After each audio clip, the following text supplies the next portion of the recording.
everybody. I'm Quote, joined by Peef, Rimgar, and Bhris Brown, and welcome to the PSPW podcast. We apologize for not having a podcast last week.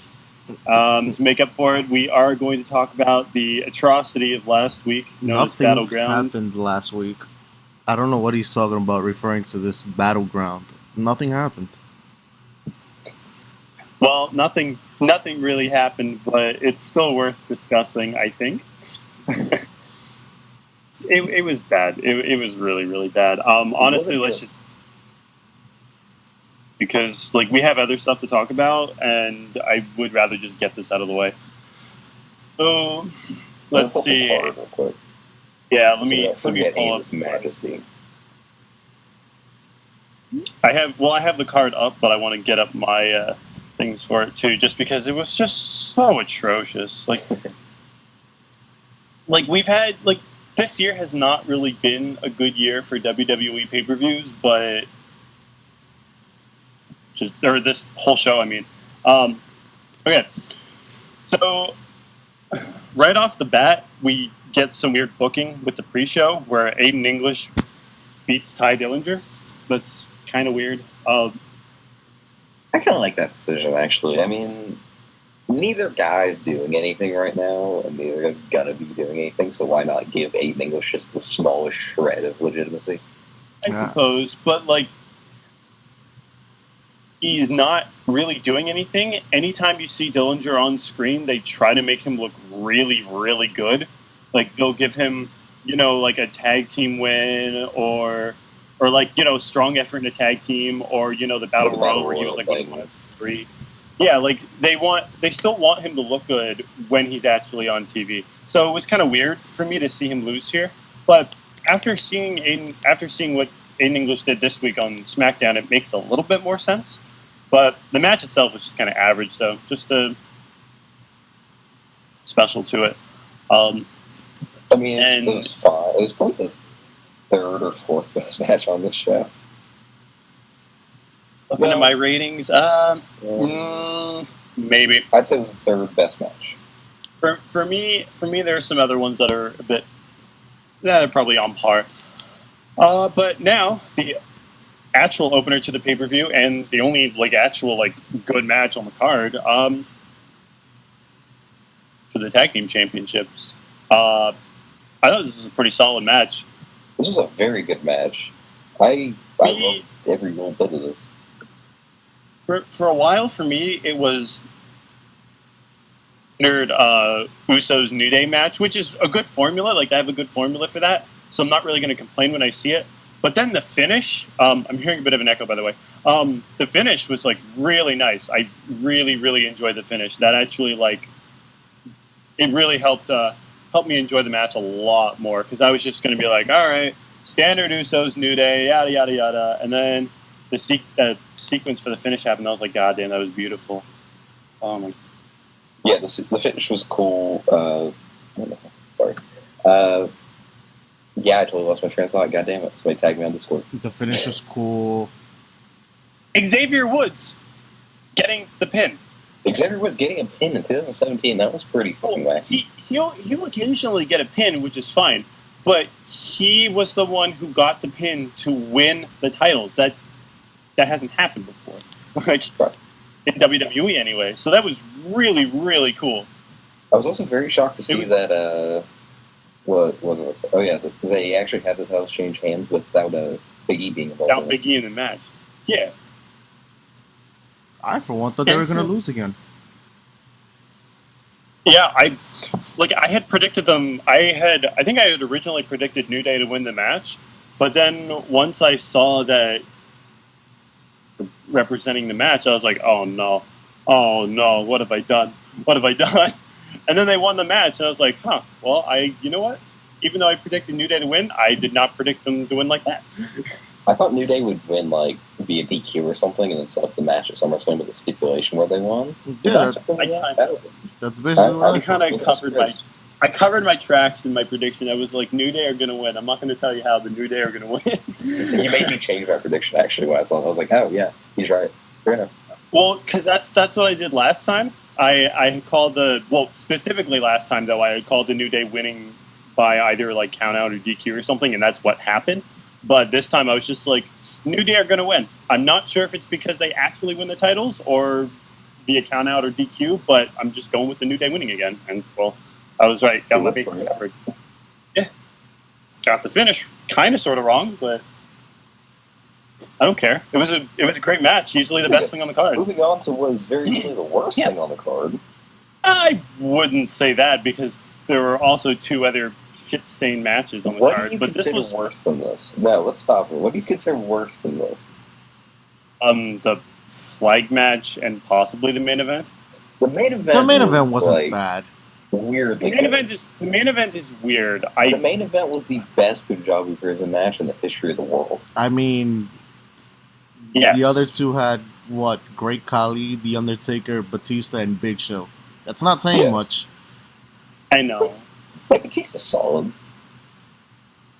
Batista versus Khali. Yes. It's not saying much. To be fair, Batista himself in that match was fine. Like I was like, Batista was okay. Khali was the problem, and the match itself, obviously. The stipulation is just god awful. And I don't hate the stipulation. The one thing I hated about the stipulation was that it's literally impossible to see. Yeah, that's it. If you can't see the wrestling, how the fuck is it supposed to be any good? They could be doing triple Canadian destroyers in the ring, and you wouldn't be able to fucking tell unless the camera zoomed in on their faces. Like Jesus. But anyway, the Indian destroyer. Anyway, we'll get back to that. So this match, Shinsuke Nakamura defeating Baron Corbin by disqualification. That was a shit match. That was really a shit match. I don't think it was that good of a match. It was weird because I didn't particularly hate it. There was actually a couple spots that I really liked. I'm not going to say like I loved it or anything because I didn't come close to that. But I didn't hate it. There were a couple of spots that I liked. I can't remember them now. It's been a fucking week and a half since I watched the match. So I really hate it. The main thing I remember of it were, I think Shinsuke hits a move. Baron rolls outside. He comes back in. He gets the heat on Shinsuke. Gets him in a bear hug. He grinds on the bear hug for a good minute. He finally breaks out of it, hits some more moves. And then Baron stops him dead and gets the heat again with another bear hug. It's all I can't remember what the spot. The fucking bear hug. If you can't have a good match with Shinsuke, you're just not good. Wait, no. But here's the thing with that, and we'll get to that a bit later. I wish I could remember the sequence. There was a particular sequence in the match that I really liked, and it actually kind of made up for the rest of it for me. But I cannot remember what it is, so I'll have to rewatch it sometime. But besides that, yeah, it was a very boring match, and I don't understand the layout at all. #fire Road Dogg. Like he's a terrible agent. Like what the hell? And if he hears me say that, he's just gonna be like, "Oh, you're not in the business." Oh, blah blah blah, because he can't take criticism to save his life. Quote, go wrestle and just prove Road Dogg wrong. Go main event WrestleMania. If I had a good back, everyone's telling me to become a wrestler. Even my dad said it. My dad was like, "Why don't you go bulk up and become a wrestler?" I'm like, like shit. Like I might actually fucking Thailand destroyer. I might actually have to consider this at some point. Carry on Zeno's legacy. EDP didn't become a wrestler until his fucking mid-30s, so I guess it's possible for me. Okay, so we'll just move on from that match because it's not really worth talking about. And then another match that was really not worth talking about either. The Fatal 5-Way Elimination match to determine the number one contender for the WWE SmackDown Women's Championship at SummerSlam. Had Natalya beating Becky Lynch, Charlotte Flair, Lana, and Tamina. What a waste of time. I can kind of understand this looking back on it because now before you you're gonna try to justify this. This is what you're gonna do right now. You're gonna justify this. I am justifying this because I looked back through history and Natty gets approximately one singles title match a year. This is her title match for the year. Why at SummerSlam? Why this match? I don't know. Why they're giving her a title shot. Why is the belt? It has been when was the Superstar Shakeup? May. It has been... No, it was April, actually. It's been 4 months. Why is the belt still not on Charlotte? Because I'm not just going to give Charlotte the fucking belt. I am. I would have given it to her the day after she fucking arrived. I would have given it to her on our house show. After Becky, then what? Who's going to challenge her after Becky? Asuka? I don't fucking care. I just don't want Naomi to hold the title when Charlotte exists. Yeah, Charlotte... Fucking... Oh my god, Naomi She's the best wrestler in this entire fucking company, women-wise. Naomi needs to... Naomi's frustrating to me because she had a lot of potential and then she just floundered it. Like, she was showing promise. You know, she's athletic and whatnot. Her heel work, I kind of liked her heel work a bit. Didn't love it, but I thought... The team bad stuff, she just came off like Sasha's friend. Yeah, I know. Like, she wasn't that great, but, like, she was showing a bit of promise, and then she just kind of didn't do anything with it, and now she's just some ratchet hoe. Like, I don't... can't really deal with her. No, I never need to hear you say that again. Well, I will never say it again if you take the belt off Naomi. I will say, this is a completely unrelated thing, but it's about Naomi. She basically redeemed herself to me when she did on SmackDown this week, the knee slide into the slap on Carmella. I popped for that. I'm not going. I like that. Yeah. So this match is so bad though. Like, I know there were some people that liked it, but dear God, I don't know. I heard somebody say they liked it, and I was really confused because I was like, this match was ass. Like, this still, for me, this was still not the worst match on the card for me, but it was pretty fucking close. Like, that beginning sequence with Charlotte, Lana, and Tamina, dear God, that was some of the worst wrestling I've seen in a long time. Charlotte that was so bad. Though. She did. She tried really hard to make that good, but that whole sequence, the way it was laid out, was just awful because Lana's a shitty fucking wrestler and Tamina isn't really good either. I think I'd take Lana over Tamina, honestly, because at least Lana has an excuse. Kind of, yeah. Her excuse is that she hasn't had enough training. She's just like 30 times in her life, I think. Just an NXT, and then, thrust it to the main roster. It's like she's supposed to be the new fucking Eva Marie or something. Like, shit. Yeah, that's pretty accurate. That's what they're going for. That's what her booking feels like. She feels like she's being booked like Eva Marie. So, yeah, we're getting Natalya versus Naomi at SummerSlam. That'll probably be a mediocre match at best. Yeah. Maybe Carmella will cash in and end our suffering. I doubt it. I would say. I don't know if she will. I hope she does. She has to, right? Like, I think where do you go with this? Champion would be kind of neat just because it would help. I think it would be really cool for her character. I like Carmella's gimmick with the whole Ellsworth thing, too. It's really... It's easy heat. I like... Sometimes easy heat is good heat. I also love her finisher. What's her the Code of Silence? Or? Yeah, I think it's a Code of Silence. That little fucking submission that she does. It's cute. Yeah, where she fucking, she gets, a fucking chokehold with her leg. I know... It's cute. For it. Let me look it up. Is there some random finishers nowadays that, I don't even know where people come up with them. There are some, weird names, dude. Like, the one... it's a modified figure 4 head scissors. Okay, that's... Finger foreheads? That sounds... Yeah, modified figure 4... This is going on YouTube. Excuse you, this needs to be stay PG. Okay, screw you. Fingering and scissors. I didn't say that. Okay, so the next match, this one wasn't the worst match on the card, but for me personally, it was the most disappointing, given the people involved. Kevin Owens defeating AJ Styles for the United States Championship, and this match is just weird for multiple reasons. So obviously, the finish was fucking weird, and we could go on forever whether it was intentional or just screwy or whatnot. I don't fucking know. I've heard so many conflicting reports. I don't know what to believe at this point. Reports that it was changed mid-match. There's reports that it was just a freak botch. I'm going to put it out there. I'm getting pretty genuinely just tired of this feud. I am too. Nothing's happened. They've had how many matches and we haven't had a single definitive finish?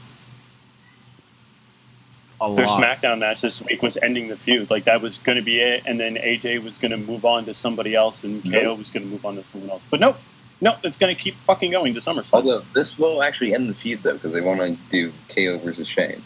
Yeah, so they'll transition to that, and then AJ will, I don't know, sit on his ass. Like, fuck. I'm weirdly excited for KO versus Shane. Yeah, I think it'll be interesting because they're both more so like brawler kind of guys, so they'll probably do a bunch of like silly spots for the match. Yeah, and then fucking Shane will jump off something he doesn't need to, and yeah,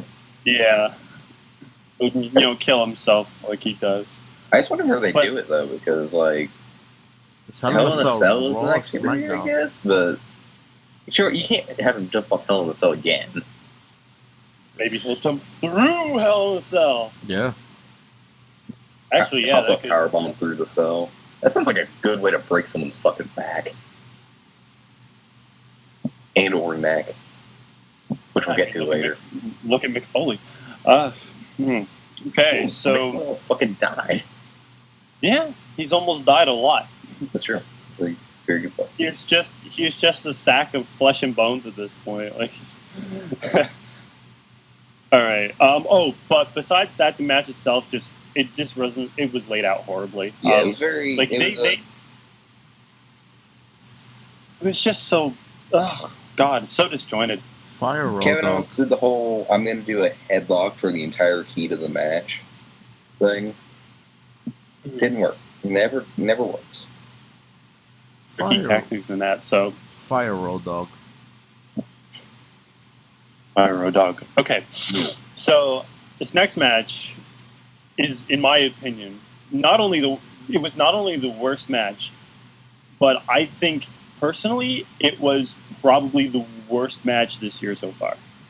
John Cena defeating Rusev in a flag match. No, this is not the worst match this year so far. It was 21 minutes of nothing.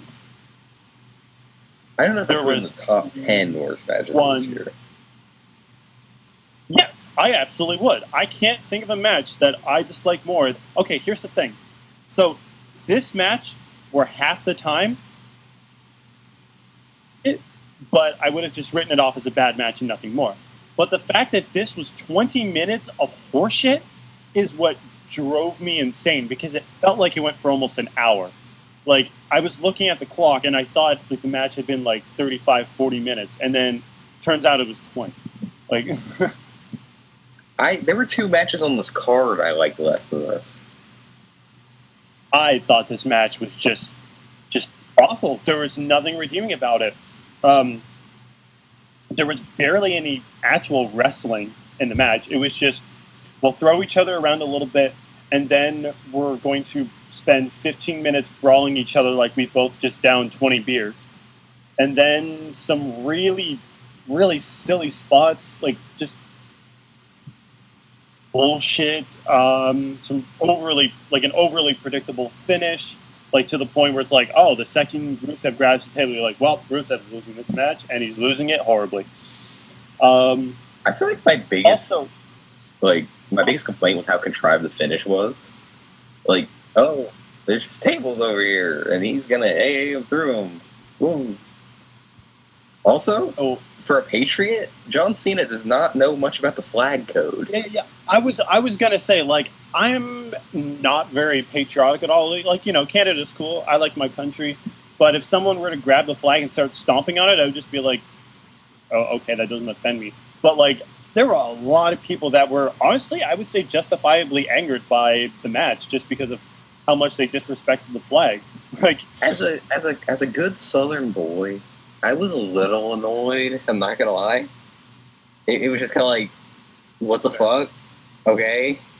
I mean, there's no avoiding it, I guess, in the stipulation. But then that begs the question: why do the stipulation? Exactly. It seemed very contradictory. Like, Cena prides himself as being this like super all-American guy, and yet he was disrespecting the flag on multiple occasions. Like, Rusev kind of disrespecting his flag too. I don't know how Bulgaria feels about their, flag and shit like that, but like that's just so weird. Maybe Cena had to issue an apology like fucking Big Show did back in the day. Yeah, I don't think so. Big Show had shown disrespect, and he had to fucking apologize up the ass.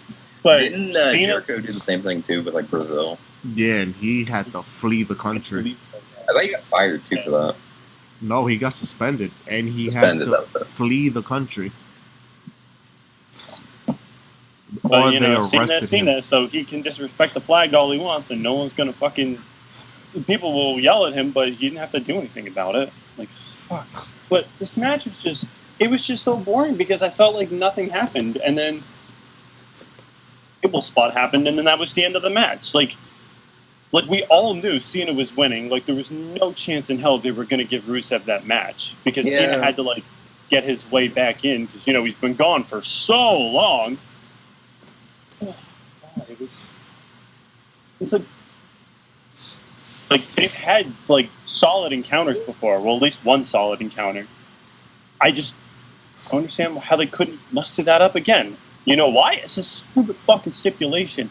Like, I like the concept of the flag match because of the similarities that it can have to an ambulance match, but they just fucked it up, man. Yeah, there wasn't, there's really not much more to talk about with this fucking match. It was kind of a waste. Match, Sami Zayn defeated Mike Kanellis. It was just kind of a throwaway, nothing special about it. Yeah, I mean, it happened. I figured Sammy would win because I thought he was going to get the push going in SummerSlam. Not quite. It seems like they don't want to push him until like later in the year. They might wait until after SummerSlam. Stuff opens up.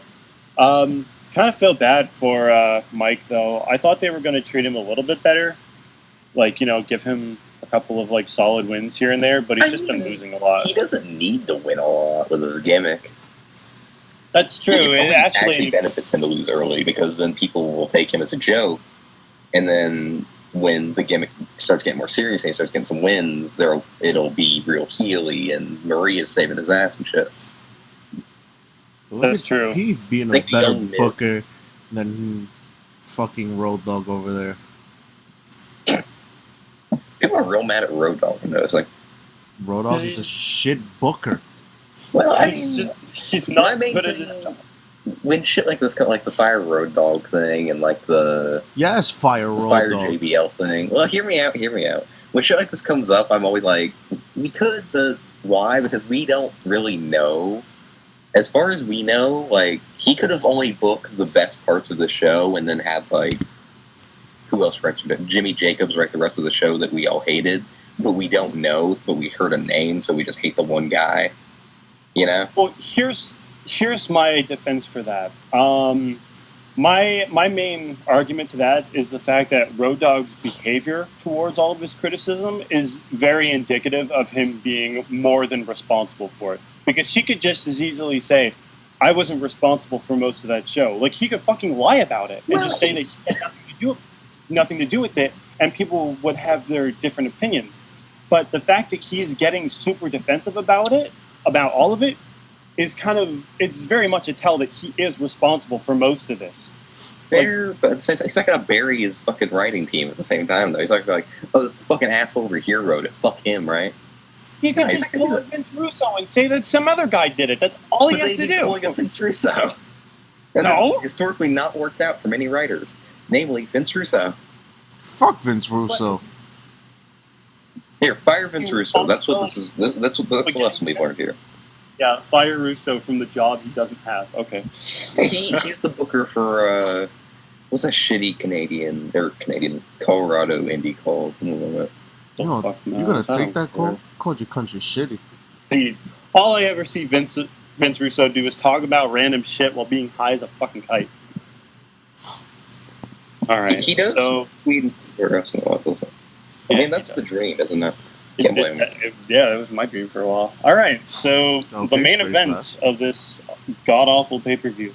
Looking Jinder Mahal defeating Randy Orton in a Punjabi prison match for the WWE Championship. And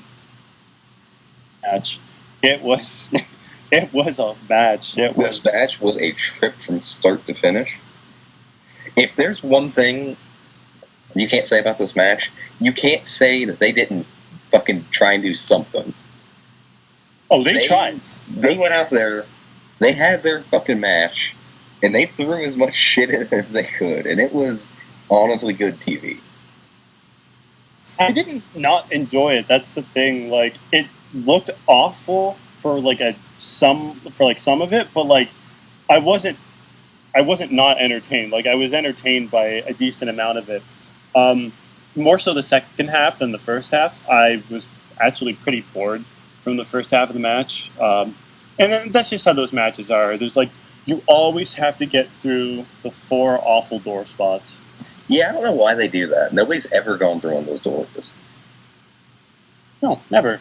Like, they don't make any damn sense. Because it's like, oh, all of a sudden the wrestlers...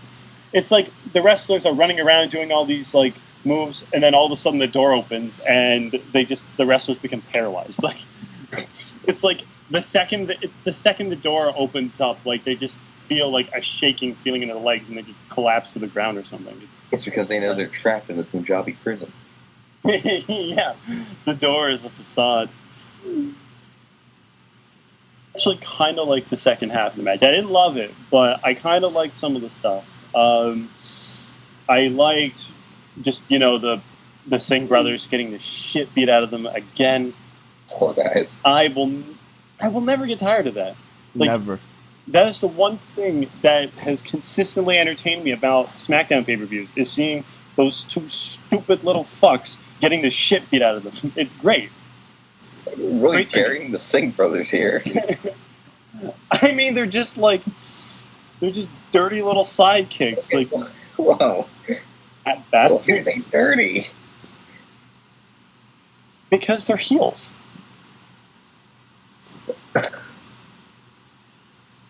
Not trying to be racist. I'm trying to be mean to the heels. Is it because they're Canadian or because they're from India? Well, because they're Canadian. Well, we have a very profound India fan base here. You should know that. Oh yeah, sorry, Freight. Oh God. No, this match was kind of fun though. Even though it was kind of like a train wreck. It was still kind of fun. It was overbooked. It was very self-aware that it was overbooked. Ollie coming down. Kali. Oh my. I popped for Kali. I can't even fucking lie. I was excited about Kali.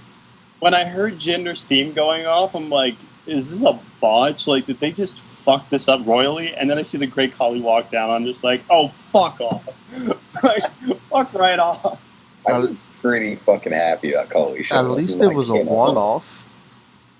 And then he just holds Orton there. Like, he just fucking holds him. I'm like, Orton, buddy, you're gonna get away from that? No, okay. Okay. I mean, what are you gonna do? Kali couldn't exactly climb over that damn structure. Yeah. It's funny, though. It's just like, I didn't... Oh, God. And then, who was it? Was it, I think it was Samir fucking killing himself off the fucking... I have them differentiated as the ugly one and the hot one, so the hot one went through the table.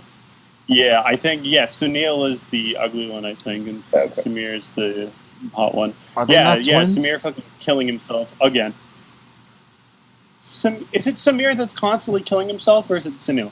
I don't remember. They both die a lot. Let me check. I don't know who took the RKO bump in the last match. Who was the one that ate shit when Orton flipped him and he landed on the table? Was that Samir? I believe that was also Samir. Yeah, that was Samir. Fucking Samir is taking the worst of this shit. Like, I hope he is secretly paid more than his brother.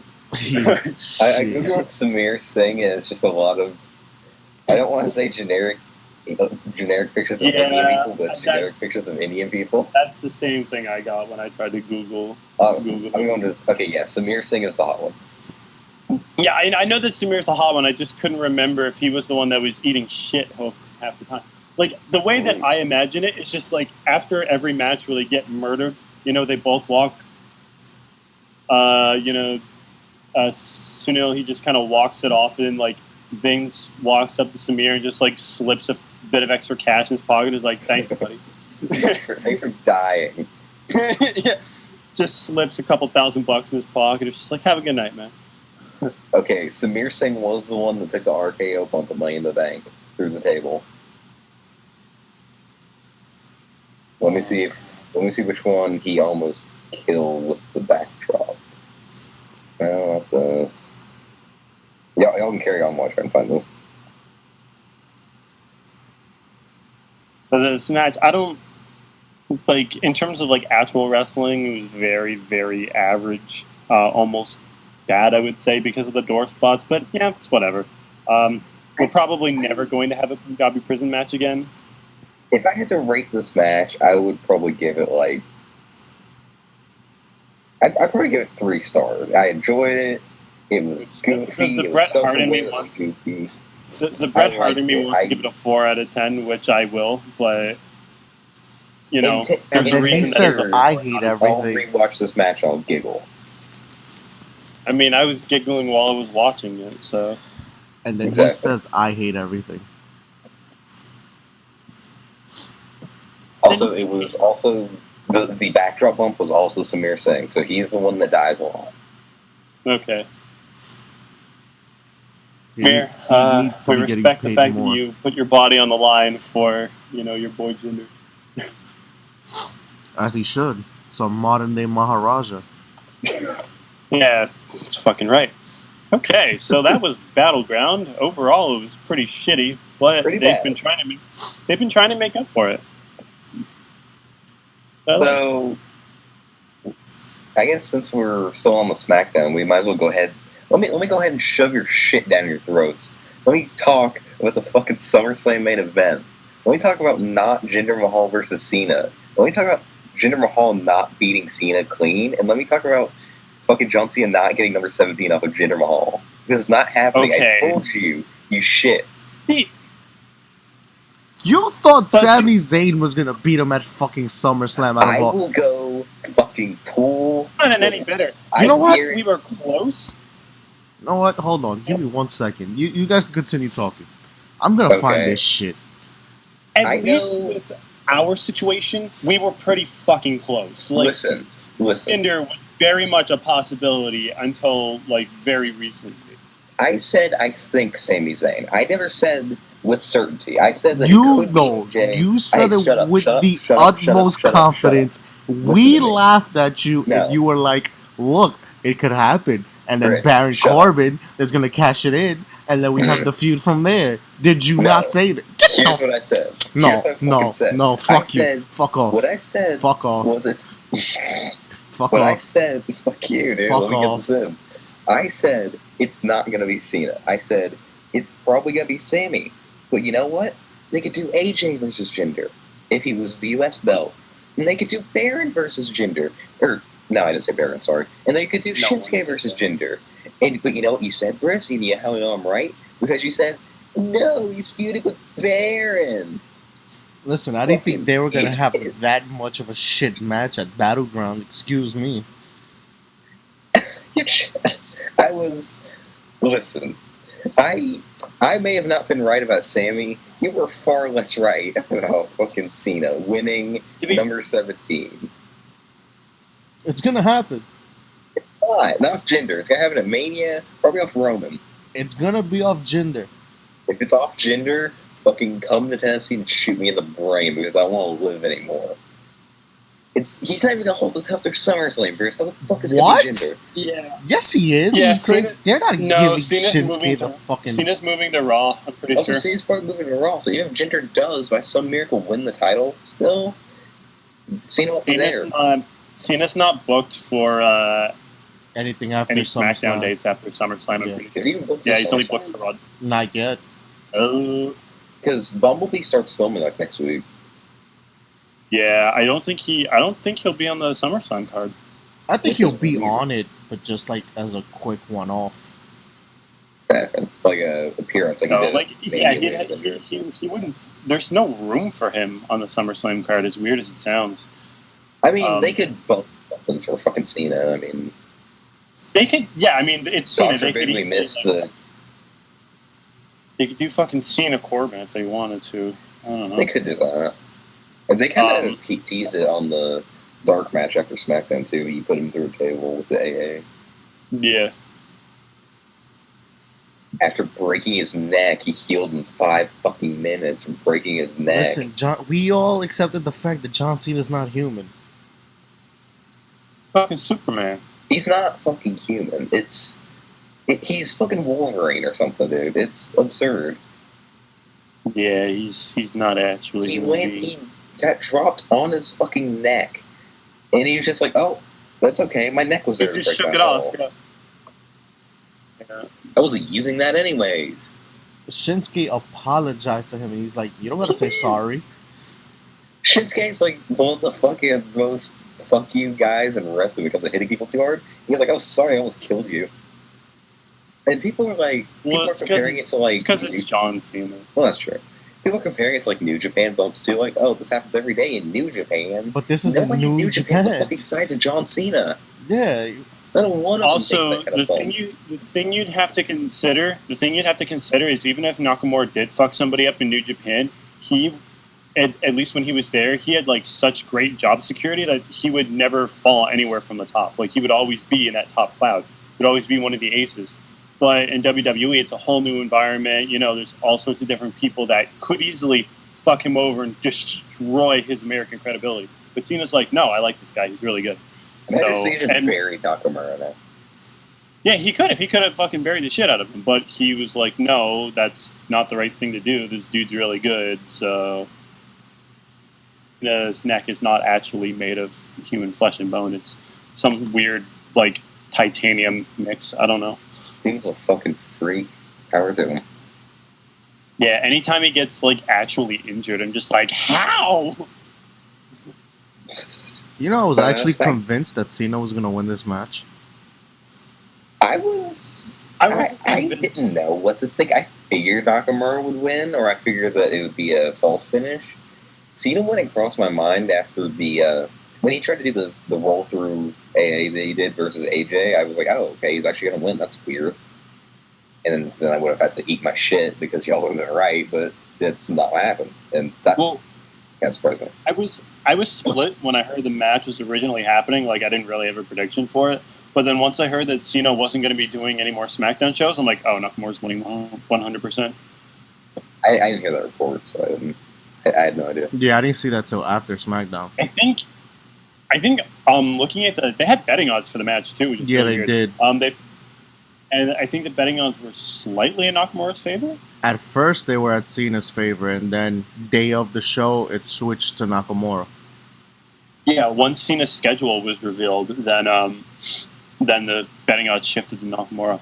Although overall, the betting odds were still like champion post SummerSlam were still in Jinder's favor. Yeah. More so than Nakamura, Cena, or even Corbin. So I do want him to have the title for a while. Naka beats Jinder, but by DQ or something. False finish. Yeah, some bullshit. No, protect Nakamura, protect Jinder. I think Nakamura beat it. Well, no, because then we'd have to get another fucking Baron Nakamura feud. I don't want that shit. I don't know. Honestly, I'm just glad to be here. With having Nakamura as champion, just not right now. Let's go ahead and, since we're on the subject of dropping people in their necks, get the briefcase off Corbin first, and then I will be okay with having him as champion. Yeah, but they view Corbin better than fucking Braun. That's I don't understand it. Shut the fuck up. It's not bullshit. No. I'm pretty sure Baron Corbin's walking around as a monster among men, fucking beating Roman Reigns 1 versus 1. Braun is in a different position just because of the talent that he's working with. But you have a shitty match with Nakamura out of all people. Who phones it in? And you still have a shitty match with him. To be fair, Corbin has had good matches. Like with Nakamura? He had a couple good ones with Sammy. He had... there was that one triple threat, Baron, Dolph, and AJ. That was very good. Look at the names you just said. Fucking. Was that the match where he carried? Who carried? I remember a match where like I was more impressed with Corbin than anybody else in it. I don't remember which match that might have been it. That might have been that match. That was the match where he did a lot of just really cool shit. Like he caught AJ into a deep six outside. They did the deep six zigzag combo thing. They did his wacky slide spot where he slides out behind the corner. That's good. Like one of his. Yeah, I love that spot because I always forget that he has that in his arsenal, and then when he does it, it's like, oh, like it doesn't feel like it's ever set up super hard. He just kind of goes for it. He's very fluid in ring, which is kind of deceiving. It's just that like he is fluid, but then like, there's a lot of other things about him that are just lacking. I mean, obviously his mic skills are not really there, and his look is blah. His look is good. The only things he lacks about his look are his physique and then his hair.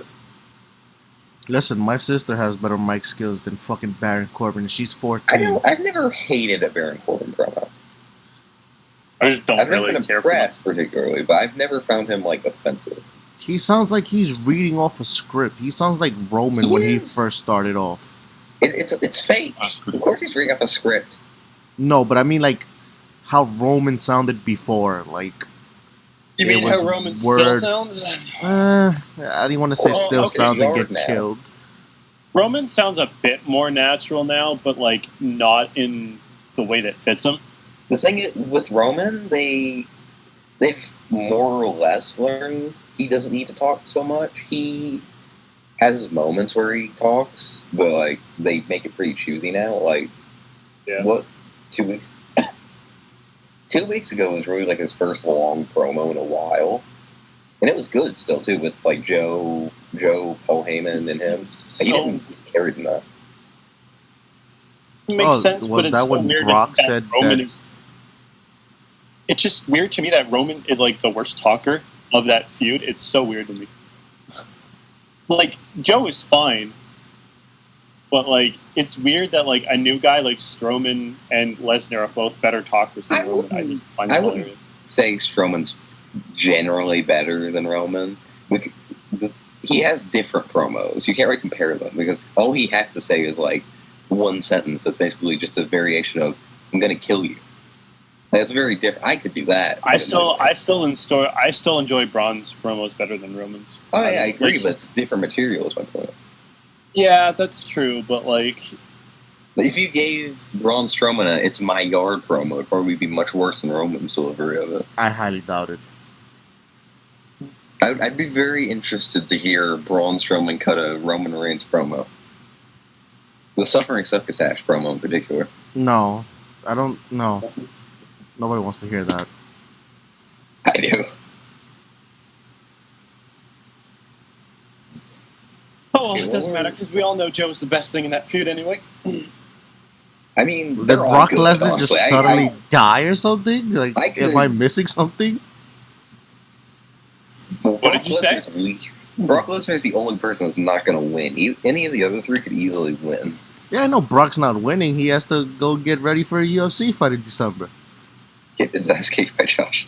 That's not happening. John Jones. That's not happening. Because if that fight happens, you know you're going to see Brock die, right? Jones going to fucking kill him. No, he's not. No, he is not.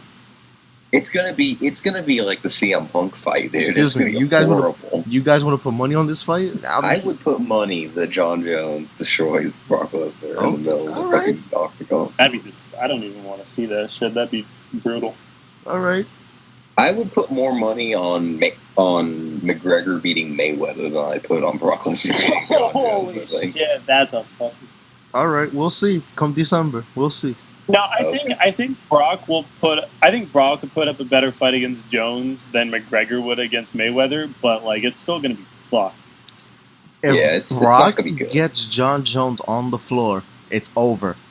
Just letting you know. On the fucking floor. I'm just letting you know. I want you to walk up to John Jones and try and get him on the ground and tell me how your day goes.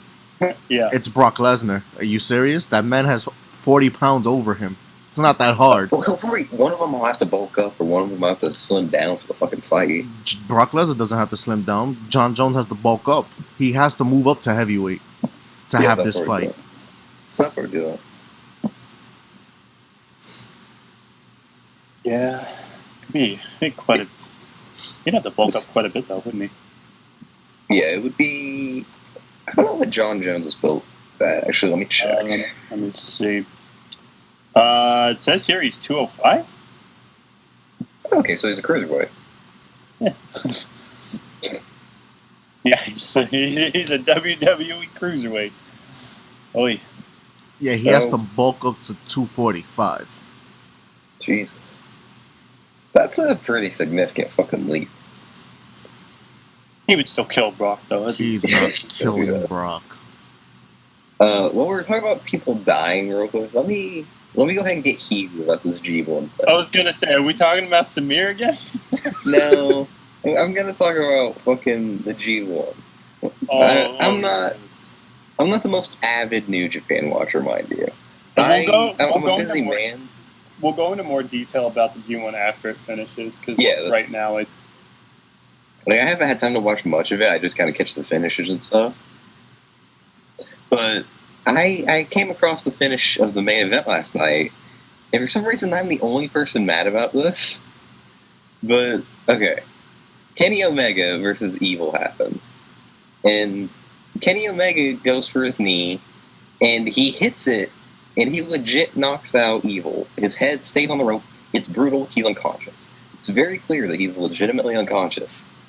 It would almost be harder for him to be conscious from the way he took the knee.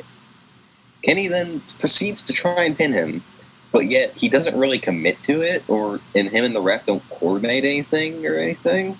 So Evil kicks out because he's knocked out cold, and he's like, oh, the match isn't over yet. But he's unconscious, so he doesn't know what the fuck he's doing. So Kenny Omega decides his decision is to hoist him up, hit him with a knee to the midsection, then 2 knees to the head, albeit safe knees this time, and then deadlift him for a one-winged angel. Deadlift him, unconscious. Why? Why did you not end the match on the spot? Why did this happen? The show must go on? I do not care if he kicked out. I don't care if he was fucking breathing still. I don't care. This match should have ended. But he could have ended his career. Oh no, it ended. It ended. It sure did. Yeah, it ended. It fucking ended. It should have ended when he got fucking knocked out cold. Not when Kenny Omega got his shit in. He low-keyed it. He knocked him out cold, got his shit in, and pinned him. That's not how it works. You gotta... I know shit happens. I know there's some situations you can't avoid in wrestling. But you could have avoided this. You could have looked at the ref. You could have been like, hey, this asshole's unconscious. You could have fixed the finish on the fly. You could have got him to the back. You could have got him to a hospital. But you got your shit in. Oh, no, he got to a hospital. I know he went to the hospital, but he got his shit in first, didn't he? Yeah. Yeah, he did. Fucking Brian Cage over here. Don't get me started on Brian Cage, please. I don't think Brian Cage has ever knocked someone out and then hit a fucking neck impact move on them. Unconscious. Although he probably has, actually. That's probably not. I was going to say I'm pretty sure he has at some point. Because Brian Cage is Steiner screwdriver, isn't it? Yeah, I was going to say it's Brian Cage, so he probably does that in half of his matches.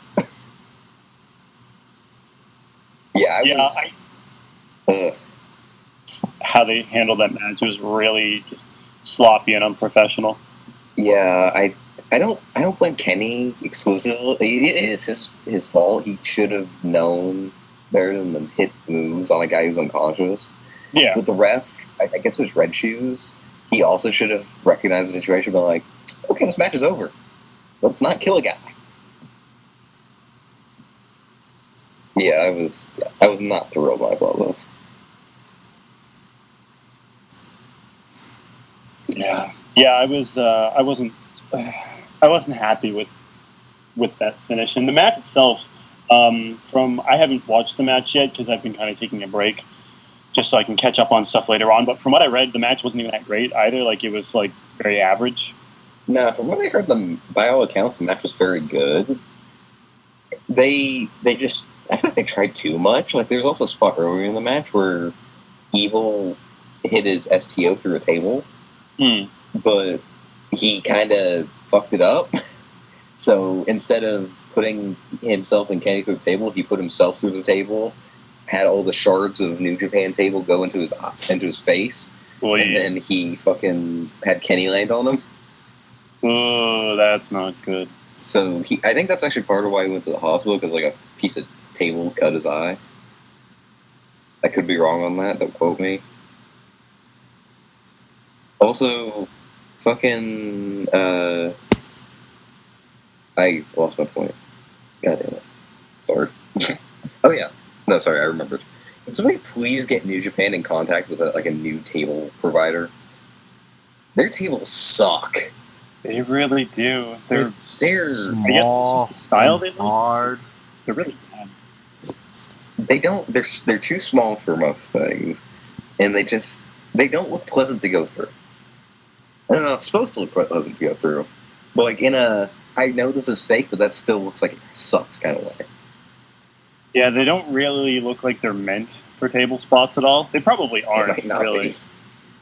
It's probably just a thing where they realized, like, a few years ago, like, hey, we can actually break these tables if we throw ourselves through them hard enough. Fucking shoot table. Throwing ourselves through these tables really, really hard. I don't... Like, I remember... trying to remember the first time I remember seeing a table spot like that. I think it was a match that Omega had with Elgin. I think they had a match where they had like a really gruesome looking table spot. I think partially because the table didn't fucking break. I don't know. Was it their ladder match, maybe? Maybe. I thought you were thinking of the Ishii match for some reason. No, because I remember killed him or got killed there was that, but the tables. Fuck, what else was it? Oh yeah, I wanted to talk about SmackDown this week because it was really good. It was pretty good. Like, I liked Raw for the first like half, and then for whatever fucking reason they had the triple threat during the second hour. I don't get that. Anybody else? Yeah, that was bizarre. I honestly forgot that the Big Show, Big Cass match was even going to happen, so I was like, are they ending the show?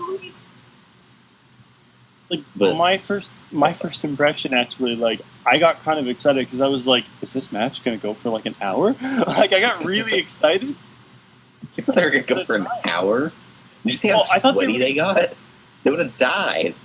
Yeah, I know. That's why my brain was like so confused. Like, I was going through all of the different segments. I'm like, what do they have left? I'm like, oh, I guess the women. And then I completely forgot about Cass and Big Show. So I was like, are they gonna go for like 45 minutes, do some random bullshit, and then finish it off with the women? That seems kind of shitty.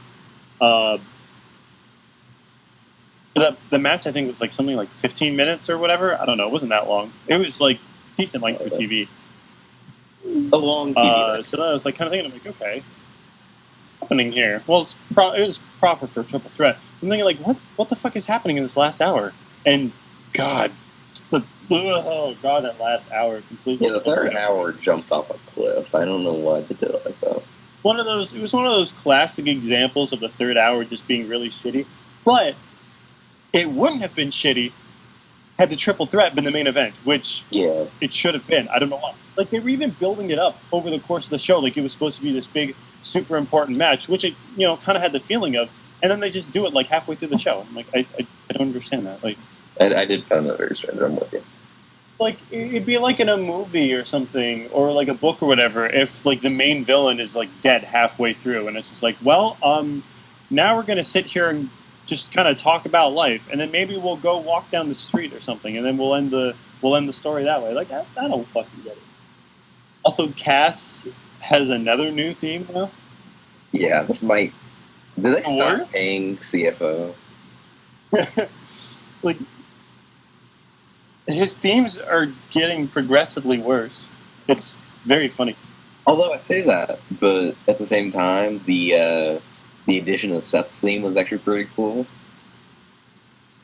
That scared the shit out of me. Like, all the theme changes, on Raw. So, like, Jason Jordan's theme, like, I had the weirdest face because it was like, oh, God, this is awful.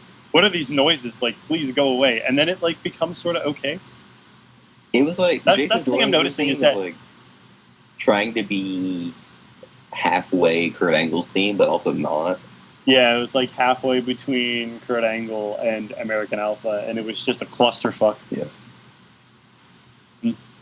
Then fucking, oh yeah, so Rollins. So, you know, it starts off normal, and then you just hear the screaming, like, burn it down. It actually, like, scared me. I was like, oh my God, what the fuck was that? Like, I thought there was something wrong with, like, the show. I was like, is everything okay? And then it just keeps going. It's starting to burn down the show. Yeah. And then it just keeps going, and I'm like, yo, is no one going to talk about that? Like, that scared the shit out of me. Then, of course, Big Cass's new... But then, on the other end, though, fucking Usos. Yo, their new theme is so good! It's pretty fucking amazing. Oh, God, the Usos are just so good right now. Like, they're putting on great matches. Their theme is dope. And then their gimmick, they just come out and they just drop bars and then just bounce. Oh, that is so good. The Usos, like, I was like... This is like the perfect situation for the Usos right now. Like, they could have not ever done better. I can't believe that I'm enjoying them this much. Like, considering how bored I was of them, like, a few years ago when they were just, you know, just kind of, like, weird baby faces. That face paint, and now they've... face paint is fine, but, like... God, they were so boring for a while because all they were about... They came out, they did their... Stupid theme. Their theme was bad. I never really liked it because it was just so lifeless. It was a very generic babyface theme. Yeah, but it was like it was trying to be kind of hip, but it was just lame. And well, that explains that. Oh, they're so entertaining. Like they're wrestling well. Their characters are just on fire. God, I am so sports entertained by this, man. Oh my God. That's the point. Same. Bhris, what the fuck is happening to you? And then what the fuck else happened? Okay, so, you know, Owens... Yeah, so, like, Owens and fucking Styles had that match that had a weird finish, but it made sense with the segment after it. And I'd say that match was probably on par with their Backlash match. I think it was their Backlash match. It was... Mike. The best match they've had so far. What the fuck? Because, like... I mean, it was a fuck finish again, but the match until then was fast paced. Kevin Owens didn't do a 10-minute headlock or anything. Yeah, like he did like a 1-minute headlock. I felt it was better. Yeah, me too. I enjoyed it. That's for sure. And I enjoyed it probably about as much, maybe a little bit more than their Backlash match. So I was happy. Also, that's how the show opened. 15-minute promo. It started with a title match. That is such a good way to start a fucking TV show. You just get the match out there. It's nice. I don't think he can overdo it with, like, starting the matches, though, because then, like... Well, I guess if you advertise the week before it works, but... I don't know. Yeah. Sometimes the match needs to build up on the show. That's like, you can't just start it with, like, a random, like, jobber match or whatever. Like, that's bad. If you're going to start the show with a match, which I think they should be doing a lot more often, it has to be started, like you said, with a match that had a build-up. Why am I hearing my voice twice? It has to be like a match that had some sort of build-up or at least set up from the week before. Or dudes that you know are feuding. Where on Raw, I think one time they just started with like Rusev versus Reigns, and I was like, yeah, I'm fucking down for this match. Let's go. Like, that was a good way to start it. But yeah, it was a great match. It worked. It does work too. It gets the crowd into it a little bit more too. I don't know. Yeah. Like, and that's kind of how I feel with opening segments too. Like with the promos, like I'm not against starting the show with that, but like logical and not feel super forced. Like, oh, who's getting the promo this week? The opening promo. Bailey, you can have one. Like, no, it doesn't. It's got to feel like it's necessary. Like, oh, like if something super controversial happened on like the previous week's show or during like the pay-per-view, then yeah, you should probably open with that sort of promo segment because that's what we all want to hear about. Like, you know, come out and talk about that shit so we can get the show rolling. I will say though, like,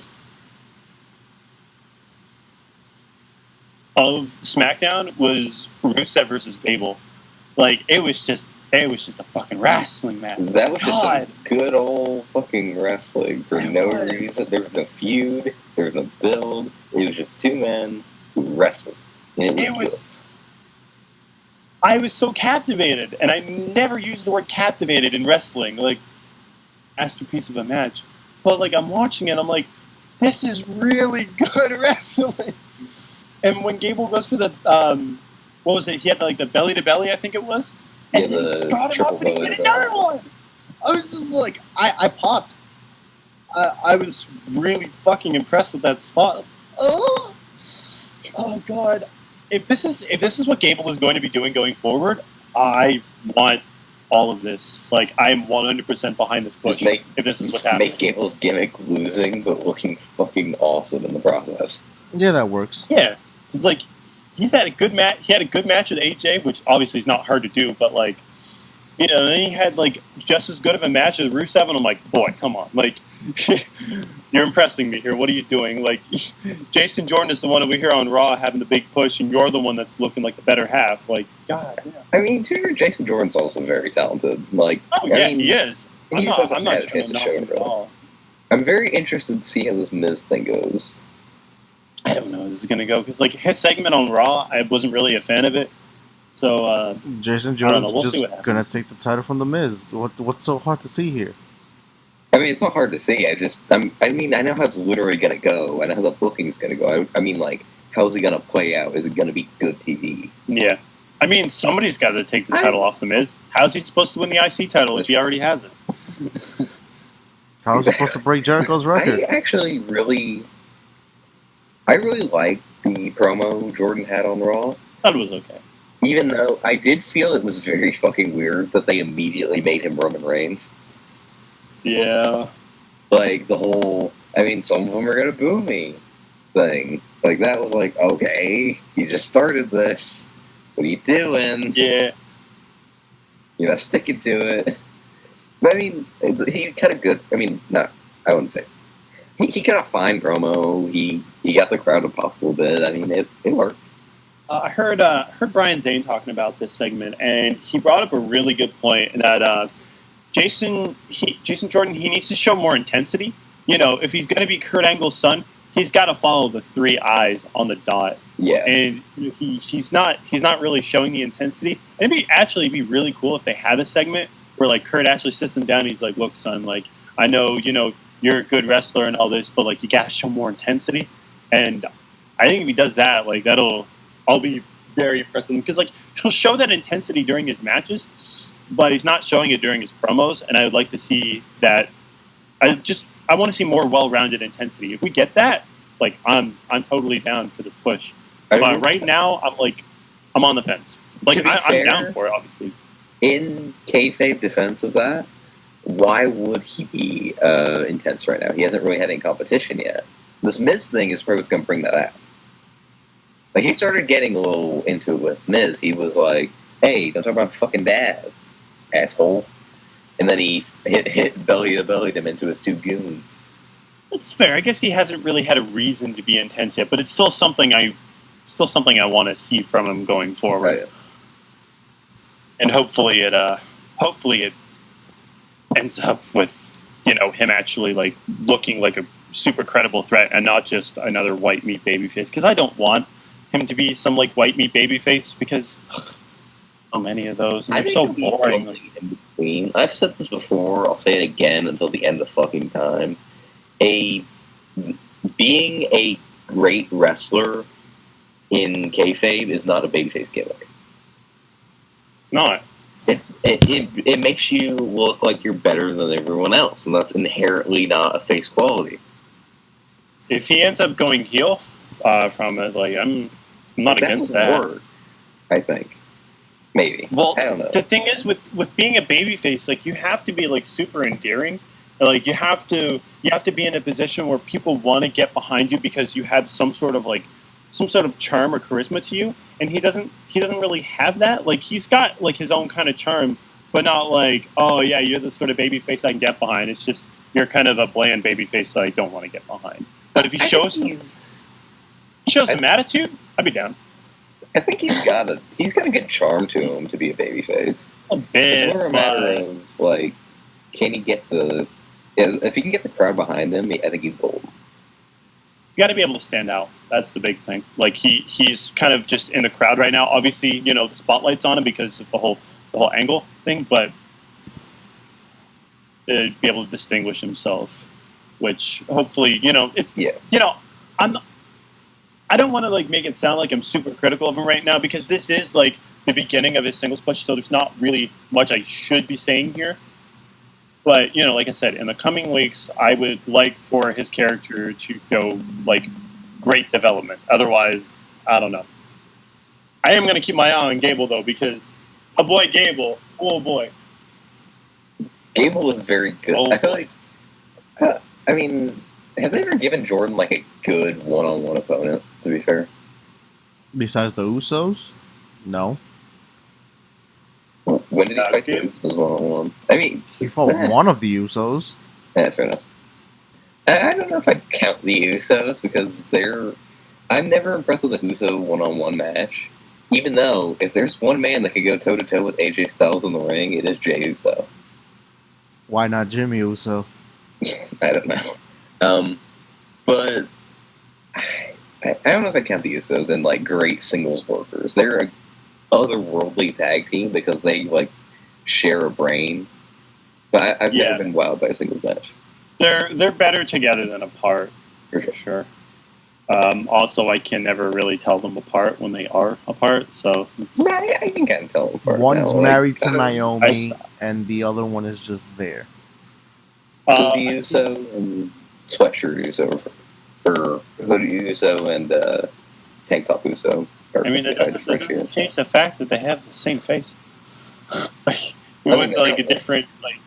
You can't make them not twins. That kills the gimmick.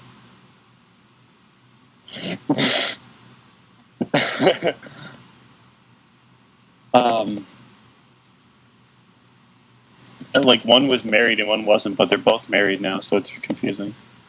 Well, they've both been married. Who's Jay married to? Some random chick. I don't think she's anything, like, special. Well, she's special to him, obviously. I think she's obviously special to him, you inconsiderate fuck. I don't think she's like. Hey, Jey Uso. You said your wife sucks. What are you gonna do about that? You should add him on Twitter and schedule a fight. His Twitter handle is that quote dude. Quote something, I don't know. Yeah, like, fuck you, no. No, but I don't think she's, like, a famous person or anything. I think she's just like a regular person. I think. A regular person. She might be notable somewhere. I don't fucking know. Anyway. A regular. Bhris, what time are we at? We are at 1:08. 1 minute and 8 seconds. Jesus Christ. Yeah, we talked about Battleground. We talked about SmackDown or Raw a little bit. We talked about some G1 stuff. Has anything else notable happened lately that we can talk about? Nope. Not really. I thought I would have had more to talk about, but I did. Some sort of controversy that I'm forgetting here. Bailey's injured. Thank the Lord. Bailey's injured. Oh, right. Nobody cares. I've been trying to forget about that. Heyman said he had an announcement, but I'm not sure what he was. It was that he's doing a comedy show with Jim Ross. It's nothing. He was overhyping. Well, I knew it was going to be nothing. I didn't think it was actually going to relate to WWE at all. It couldn't have been less relevant and matter less.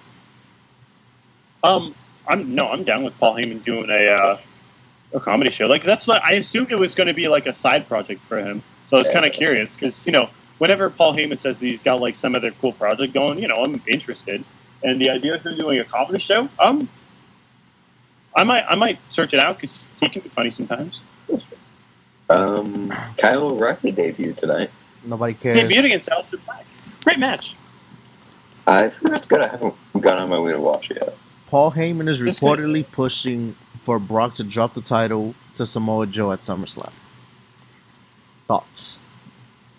That seems like something he'd do. I'm down. I want to see Joe with the title at some point. Like, if Joe goes through this...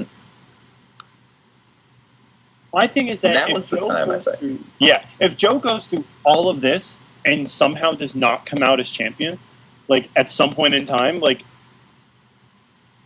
I feel like at this point, after all he's done with this feud, there's no fucking way he never wins a world title.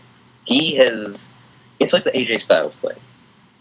He went up there against the top guy, he looked like $1 million, and now he's on the upward trajectory. It's the same deal. Yeah. I cannot see him doing poorly. Even if it's not now, I can't see him going through, like, maybe... I will say, at worst, he will have a world title by next year this time. Yeah, I'd say, like, sometime within the next year or so. Like, he has to. Like, there's no way that somebody can be, like, this successful, this entertaining, and just not receive any reward for it at all. Exactly. Oh, man, I mean, if they're going to give a world title to Jinder, then fucking give one to the... Sir. You gotta pop the Samoan demographic. We are not slandering Jinder Mahal in this podcast anymore. He has been champion for 3 months already. I will slam him as long as he is champion. Enough. He's already made. He's upper mid-card status for life. He's made. Stop. He is the best Indian wrestler in the history of WWE. Thoughts? That's kind of an disprove me. Kind of insulting the Tiger Elite Sin. I was gonna say the Iron Sheik, but I don't think he's from India. Iron Sheik is Iranian. Yes. Mahabali Shera. I've never heard of you a day in my life. I hate him so much. He's not good.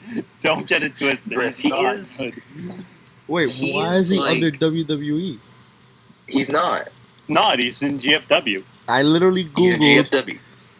WWE Indian wrestlers and he pops up. Really? Yes. Google's stupid.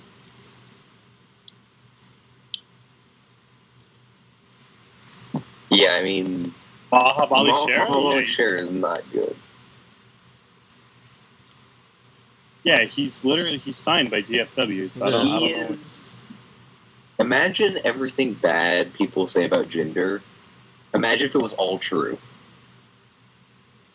And that's Mahabali Shera. Like all of it, not just some of it. Like all of it. Every single bad thing. Like everything. He's not good. Like he's I don't really think he can run ropes. I think he can. I don't know. There's no definitive proof. And his whole gimmick was that he does the Shera shuffle. I don't even want to know what that is. I die inside every time. I don't want to know what that is. Every fucking time. The Shera. I don't want to know what it is. I don't want to know. Let's just. I mean, it's just irritating. I don't hate Bhris that much to want to hurt him like that.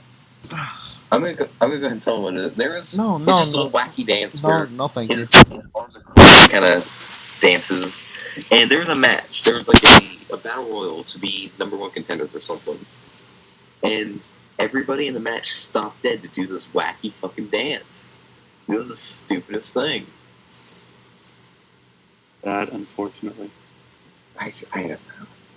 He's just not good. He's not great. Like, you want, like, why is this guy holding a noose? Nowadays, like, you want to talk about a good Indian wrestler in 2017? Sanjay Dutt. There you go. You want to talk about good Indian wrestler in 2017? Let's talk about Jinder Mahal. What is he doing? What is he doing? Did you say Sanjay Dutt again? I believe that's what I heard. Why are you getting louder, Bhris? Like, the loudness is not you.